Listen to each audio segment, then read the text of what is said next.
Welcome to Gular Gap Fest. This is a very unique talk show and a podcast which is coming out of our Gurugram's first art and culture festival called Gular. Now Gular is very unique because we have a very different theme and a subject here, and we plan to make this a yearly event. And this year's theme is called Seeing the Unseen. And I have with me a wonderful guest, Aarti. So Aarti, describes herself as, actually I would like you to describe yourself. Well, I think I am somebody who likes to really apply myself as best as I must. And that being said, I do a lot of crazy things. And all these crazy things come together for the sake of how the world works and how it can work even better. So you said that yeah. you're the chair, India chair for eco-civilization. That's right. And you also represent the UN on some development goals, etc. So why don't you tell us a little bit about that to set the context? Okay, yeah. So with eco-civilization, it's a brilliant movement that's been started worldwide.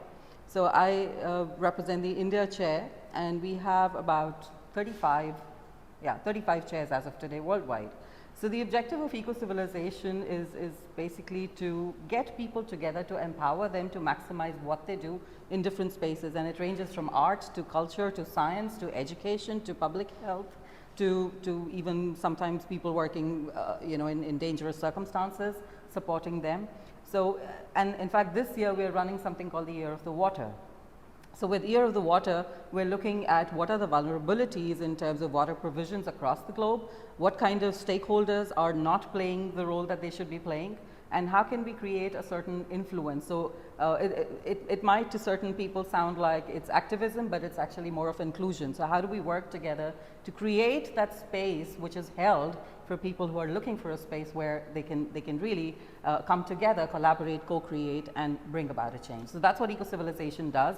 It's been started by the ex-Deputy Prime Minister of Slovenia, so she's a wonderful human being, Her Excellency Violeta.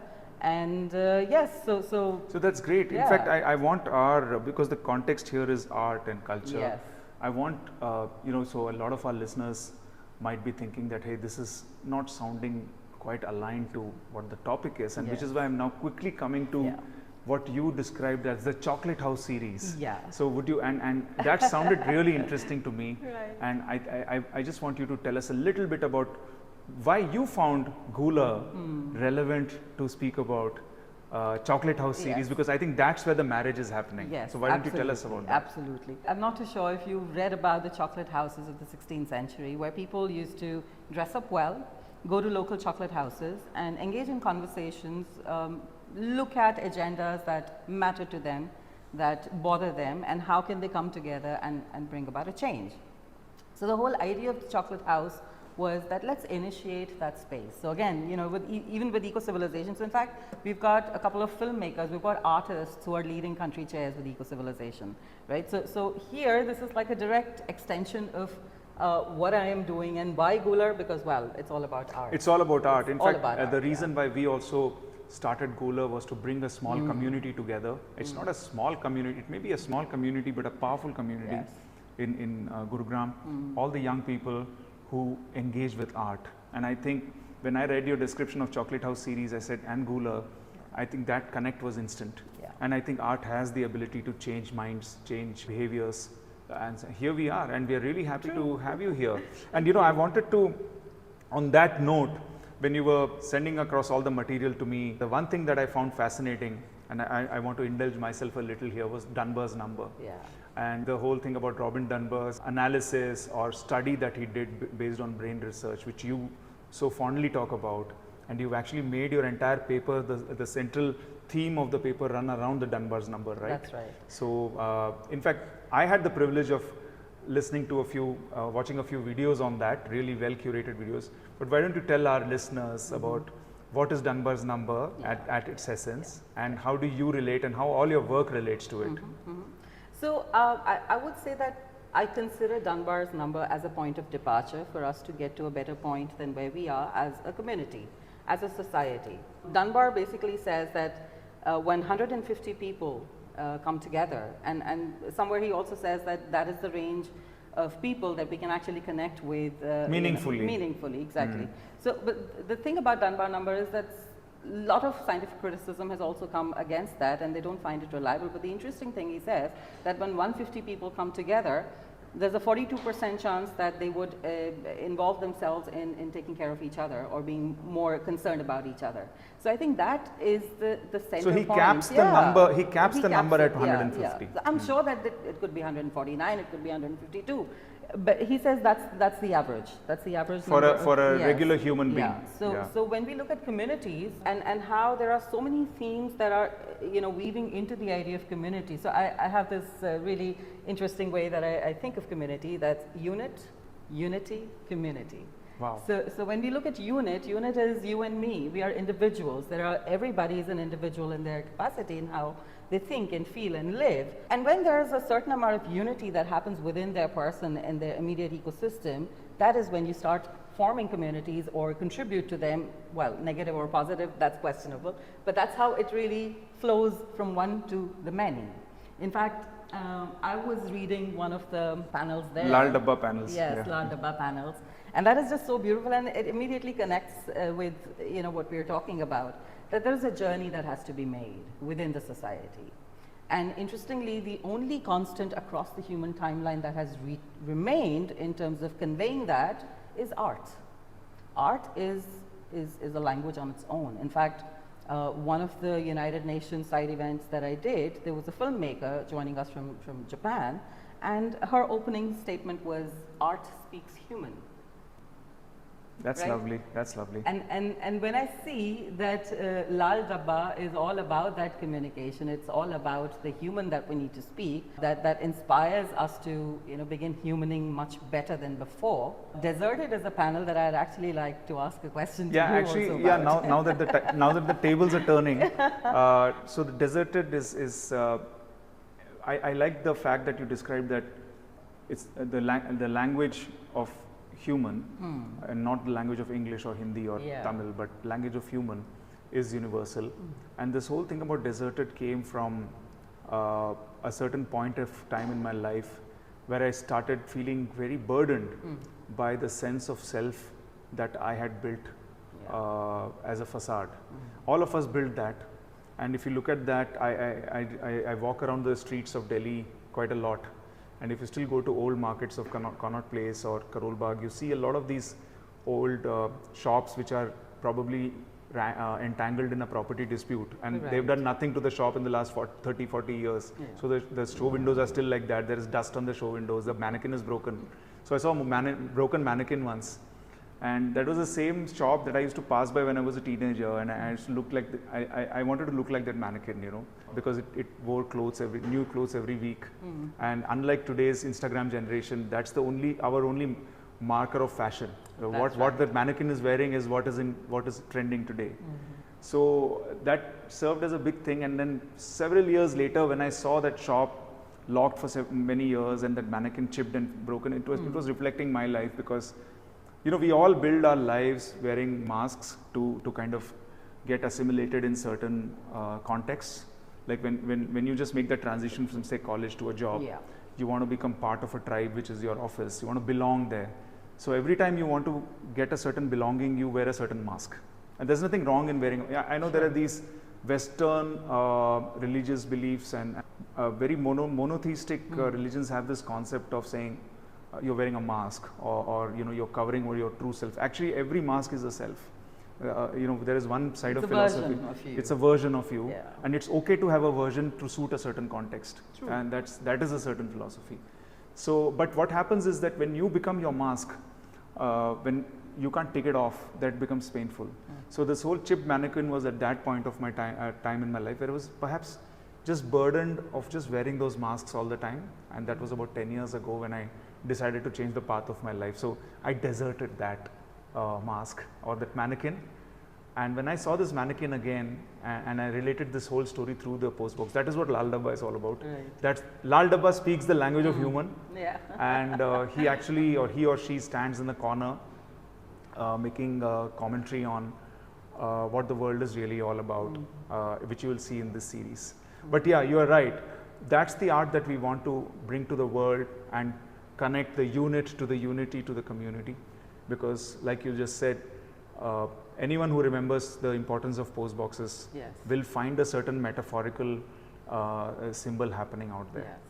But yeah, coming back, but thanks for giving me this opportunity to plug in my piece of work. But coming back to Chocolate House series and how you spoke about art breaking those barriers and helping creating those small, very meaningful communities, because I believe that the Gurugram that we are in today is beyond just liquor shops and fancy malls. Definitely. When I see people coming to go, yesterday we had 80 to 100 people here who just wanted to absorb themselves in this work. There was a big energy and buzz here that gave me a lot of confidence that we are finding our Dunbar's number. Yes, you know, we are finding right here, and if anyone can just pick this up and do it across various center points, that's right. it can create its own Dunbar's number, and that's what I wanted to talk to you about, as to how do you see the other pieces of work here talking to that kind of concept.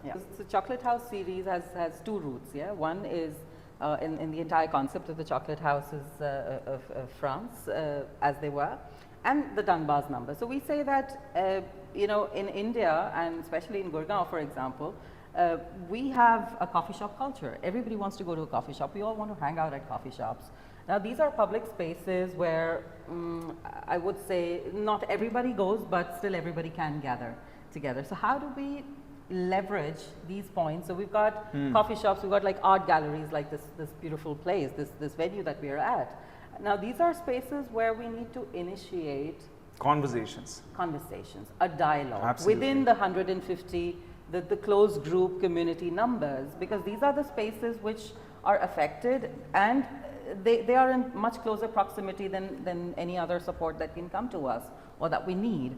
And this is something that we can do because we have an instinct. I mean, we're very fortunate to be born in this country, because somewhere, even though we may not confess or recognize or realize, but there is something that kicks in, and we go the route of the traditions that we are all familiar with and we grow up with, that neighbors are the first immediate community. Right? So, like we're not, there is so much of root in us. I know what you're saying, because in many other Western and advanced civilizations, even to visit your neighbor, you need to make a very formal appointment. Right. So the Chocolate House series is about initiating dialogue in the spaces of, let's say, elderly care. Let's say, how do we engage with children better, or how do we engage the children after school, so that, you know, there's a lot of character building that's happening, right? How do we, and I think one of the colors unseen, the other side of this gallery where you've displayed that work, it's all about the house help that is so enculturated in Gurugram, right? So that whole culture and the representation is beautiful, and I would really request everybody who's watching this podcast to check it out. It's really poignant, and it's also, I would say, loaded with experience and meaning firsthand that everybody can connect with. So that example in itself, somebody needs to talk about the house help that comes to us, because that is a population that's in our city, that is a population that supports the city. How are we becoming better humans in that context? I think that's a very good point you're making, because what tends to happen is that when you come to a boiling pot like a Gurugram, when you come to a khichdi or a boiling pot or a melting pot, as I call it, what tends to happen is that you say, hey, yes, this is a city we've all come to make money, and we've all come here to advance our lives, and what we were wanting to do together, but is also marked by a lot of different communities coming and living, starting living here. So if you look at it, Gurugram is perhaps the only place today in India, or I would say in the new world, that has all these house helps, say from a different culture, all the executives from a different culture. There are 4,000 Korean families who live here, who have their own restaurants, you know, who do their own golf and who do their own karaoke parties. You have a huge amount of people from Afghanistan and other countries where medical help is very poor. They come here and there is cuisine for them. You have a whole lot of people from communities from Bihar. So it's actually got many pockets. So what tends to happen is that you say, okay, I'm from this pocket, I'm from this pocket, I'm from this pocket, because you also carry your traditions and your culture very closely. sure, If you look at the Durga Puja culture now in Gurgaon, it's far bigger than Delhi, where it used to be in At Delhi. one point of time, everybody That's was it, because of all crowding these around, migrants, True, right? true. But the point I'm trying to make is that if I were to look for my Dunbar's number here, then I will have somebody or the other from each of these communities making a very meaningful relationship in my life. Exactly. Because ultimately it is that Dunbar number of 150, Yes, or yes. which can be the only number of meaningful relationship. I have a very meaningful relationship with the maid we have for the last 13 years. With a person who drives my car, he's a native Haryanvi boy who's lives in a large family in a village which is just 10 kilometers Right, away. right. But our relationships are very deep because of time, because Yes, yes. we've all been with each other for a long time, Absolutely. and they've protected my kid while going to school and all of that. So the relationship becomes meaningful. You invest in these relationships. But I guess what is important in Gular, and what the point you made is that inclusion. Yeah. That one is to say that, yeah, we are all together, but you are this, you are this, you are this, you are this. And one is to say, no, we formed a new life, and each of these people form my Dunbar's Numbers network. That's true. And that's where inclusion really happens. Absolutely. So, I'm trying to make all that connection with the concepts you gave me. Yeah. So over to Lovely. you. So in fact, the whole idea is that, yes, and like I said, unity, community. So this is the diversity of units that we have. We've got people from across the globe and across the country coming and converging and really building the society here, right? Our culture of the immediate society. So the idea of Chocolate House series is that anybody who connects with the idea that there is a need to initiate dialogue in certain spaces that are common to all of us, adopt it. The only thing that stays central to the idea of Chocolate House series is the code of conduct that we call the human code of conduct. So there are some. Tell us a little bit about it. Yeah, so there are some. Because we've forgotten. I think world has forgotten the human code of conduct. Yes. I mean, see, despite the fact that unity in diversity is a big thing, and well, it comes from our country and the world is adopting it, the interesting thing is that it doesn't take us a second to flip to the other side and say, hey, we are diverse and therefore we can't connect. You know, I mean, that's a stance that we end up adopting in a conflict situation. A few days ago, what happened in Gurugram was quite crazy for all of us to get our head around, right? So actually, you should tell me which one, because every day something crazy happens. Brilliant. So I think there was close to Gurugram, there's this Noor. Of course, no. Right? We all know about Noor. Yeah. So that's that incident in itself. But interestingly, on ground, so I have people of a certain community working with me. When they are in a difficult situation, it doesn't come to us one-on-one because we spend that time building our relationships. Right? That's right. I mean, there are people working with us today who joined us when they were kids, and today they have kids. You know, so it takes that kind of time, that kind of intention of wanting to invest in each other. Exactly. Yeah. I mean, I'm quite interested in what do people think when I say namaste to them. So what does namaste really mean in its fundament? It's two hands joining together. Plus, it really stands for nama aste, means that I see you, I recognize the divine in you. So we come from, that is our root. हम लोग modernise हो जाएं, हम लोग अंग्रेजी में बात कर लें, हम हिंदुस्तान छोड़ के कहीं और चले जाएं, but this is our root, this is our fundament, this is our blood.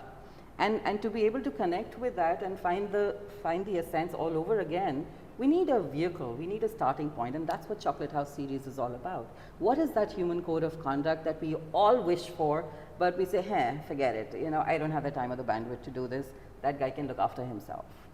I think there is also this increasing, and it's not just India, it's the world. Everybody, because of certain events that have happened, are wanting to just run back to the safety of their own tribe. Yeah. This whole thing about, see, it's like a homing beacon for us.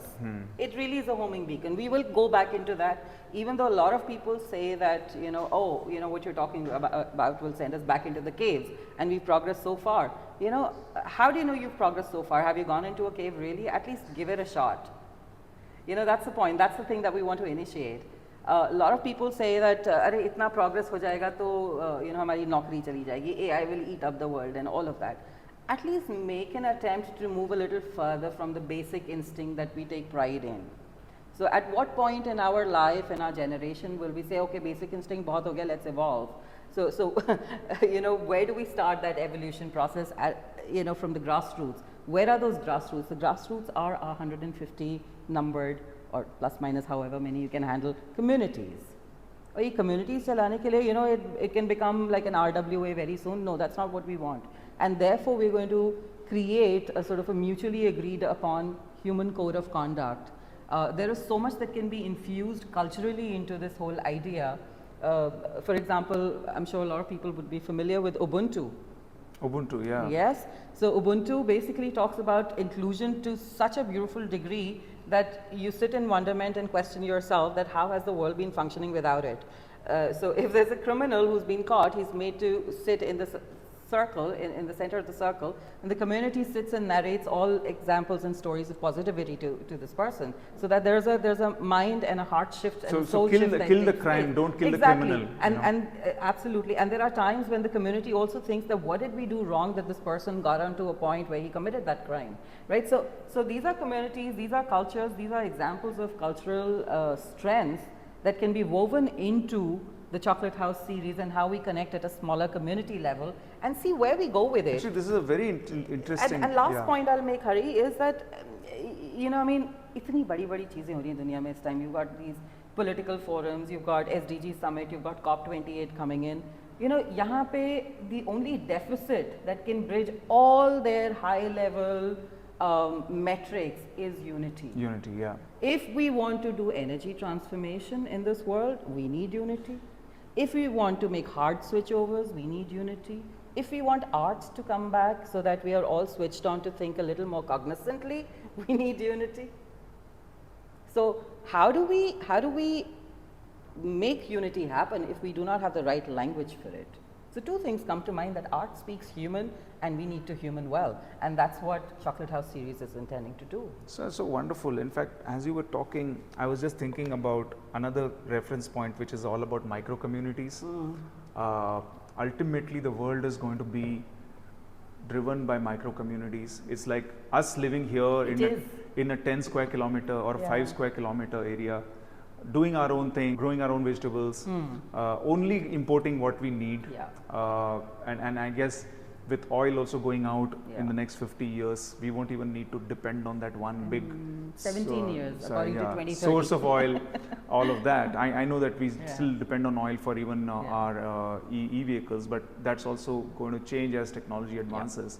So we really will be a world full of small Dunbar numbers, and then within that we will solve a lot of complexity. If you really look at it, if you look at the large empires of Ashoka or Chandragupta, which extended right from, say, one part of Southeast Asia to Afghanistan and beyond, almost till Persia, the only way they could maintain order, say, thousands of kilometers away from them, was to have a Dunbar's number working autonomously there. Exactly. And that's what I think Buddhism did at some level. Precisely.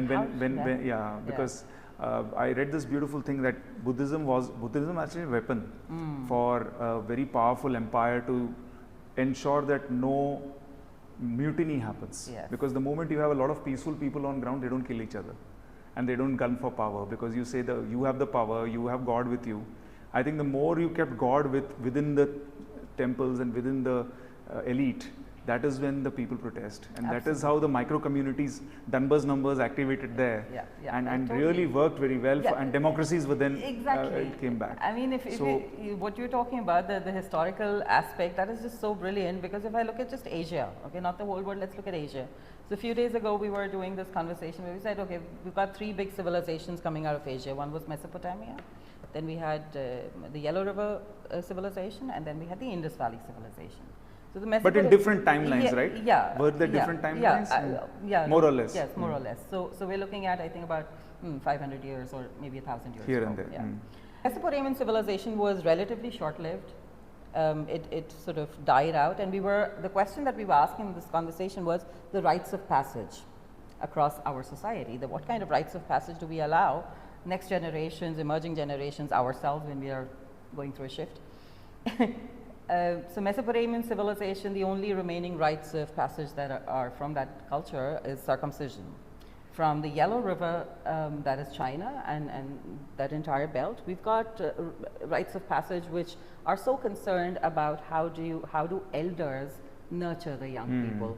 How deeply do the young people connect with the elders so that there is experience There is exchange? wisdom exchange. Wisdom exchange, not just sharing. It's not about sharing, it's not about teaching, it's not about handing over the legacies of the past to the future so it can continue with those. No, the future is going to develop new legacies, but it will have the experience of the older generation. So the idea, even, I mean, if I were to think about, and by the way, Indus Valley, so given all of these, and Indus Valley interestingly did not have a single temple in its entire architectural, in its construct, not a single temple.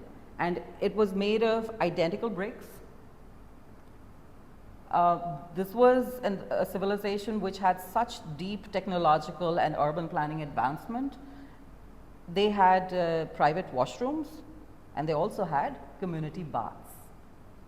If you look at how the Indus Valley civilization, the longest surviving civilization that also gave rise to Hinduism and the Vedic traditions, all of this together points out to the fact that we also hold the responsibility because of the roots that we come from. And the point is that as a small unit community, let's say 150, it is literally our duty to comply to that. And if we don't take it upon ourselves, then we just come and go. That's right. In fact, I'll tell you a very interesting thing about the community I come from, South Indian Brahmins. I use that description not as a badge, but as what people have given us. But they were very good at English. They were also the chamchas of the English when my grandfathers because they knew English. They could type and they could write. And they took over a lot of administrative jobs because when the British went away, because they are the only ones who are very good at English. And one of the things that most of my ancestors and even very orthodox people in my community now say is exactly what you said, that you have to serve your community and then you have to serve the world. Exactly. So the world now, if he gets a job somewhere, say a guy in South India gets a job in say Bombay or Calcutta, he will have to serve his community by doing some rituals. Which says, हाँ मैं उस community का भी हूँ, and then he'll also have to say yes to his English boss, which is not a very acceptable thing to very orthodox people. But then they made it a norm, saying I need to straddle both these, that I have to recognize that I live in the larger world community, but I also have to make sure that the unity of my unit kind of remains intact. Because so this is a concept of Deshachar and Kulachar, which is something that fascinates me. I'll come to that later. But yeah, it's a good, fabulous starting point. I think as we close this conversation and we can speak more about with all the guests here now, is that I think what I am personally very happy about is that we discovered you and the Chocolate House series at the right time when we were building Gula. I am equally happy about this, Hari. And this is like amazing. We actually found each other in a coffee shop, and that you can't talk about a bigger coincidence than that. Like almost a chocolate house. Guler wanting to get that Dunbar's 150.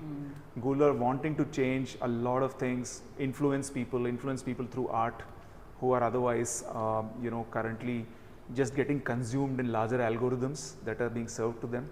And even that requires art, by the way. If you don't have it in you, you can't do the right algorithm. In fact, I'll tell you, I'll make you meet my very special friends here from a meme company.